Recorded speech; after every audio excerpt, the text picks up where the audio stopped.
It is Real Talk with Luana, and I'm here actually with an attorney, James Andrews. How are you doing today? I'm doing pretty good.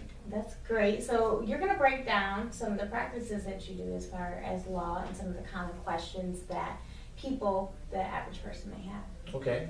Okay. All right. I'm ready. You ready? Yes, ma'am. So let's talk about first injury law and Right. what that is. Okay.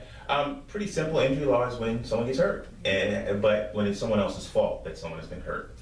Generally, the common types of injury are car accidents, or let me say motor vehicle accidents, which encompasses cars, motorcycles, trucks. You also have bicycle accidents. As crazy as it sounds, people get hit by bikes or get hit while they're on their bike quite a bit, especially here in Arizona and California. Okay. Yeah. You also have slip and falls. People walking through the Target or the Walmart, and there's this puddle of sugar. Someone slips, busts their knee open, or hurts their shoulder.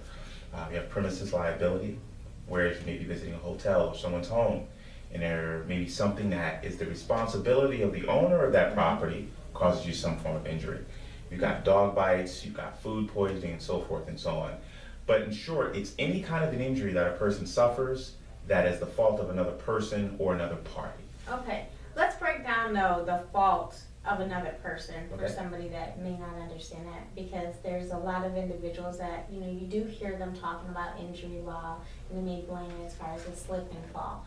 How do you determine whether it's your fault or the individual's fault? Well, certain things are pretty cut and clear because they happen so regularly. For instance, if I run a red light and I hit someone, it's my fault. And if I hit you, obviously you're saying it's his fault.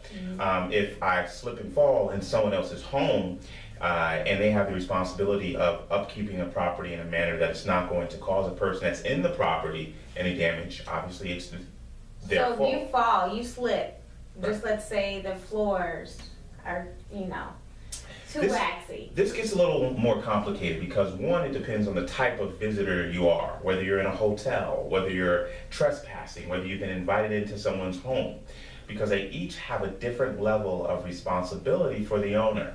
But in a nutshell, the general standard is, did the person who is responsible for the premises do what they could to keep you as a visitor, a licensee, a trespasser, or a guest from getting harmed?